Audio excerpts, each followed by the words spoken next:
Hi guys, I'm out here in the yard taking care of the plants. And guess what? It's snowing.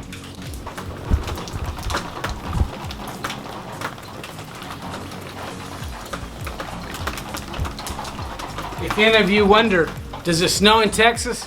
Yes, it does. Not very often, but it does. And it's just doing it right now. As you can see, all of our pinatas are sitting here right now.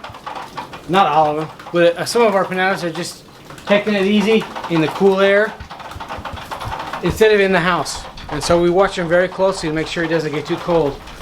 We have lengua de suegra, or Sansevieria trifasciata right here. Pinata, Madre Miles is over there. And we're getting the red plants ready for the cold. Obviously you can see it's snowing. And the plant, because they are succulents, do well to around 35 to 40 degrees, but colder than that, they don't do very well. One of the things that we wanted to bring to you in this video is that the plant itself has a lot of components, okay? Probably the most important components are the bioflavonoids. Bioflavonoids, in particular, there's one that we're looking at called quercetin. I think I'm saying that right. The quercetin has been demonstrated to work in cancer. So as we said in some of the videos previously, the Kalanchoes don't work as a placebo. They actually work.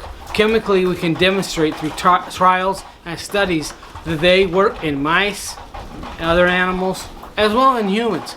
In a mouse and rabbits or dogs or anything that they're testing on, chimpanzees, whatever it is, whatever animal, they can understand that they're being tested on. So the placebo effect is a non sequitur. It doesn't really have anything to do with it. It's actually chemically working with the body to reduce the amount of free radicals and to help us fight cancer. And so I just wanted to bring that to you today, show you that it's snowing. I'm out here working with the plants, trying to keep them going. And have yourself a great day. Believe in plants. God has provided them to help us. Thank you.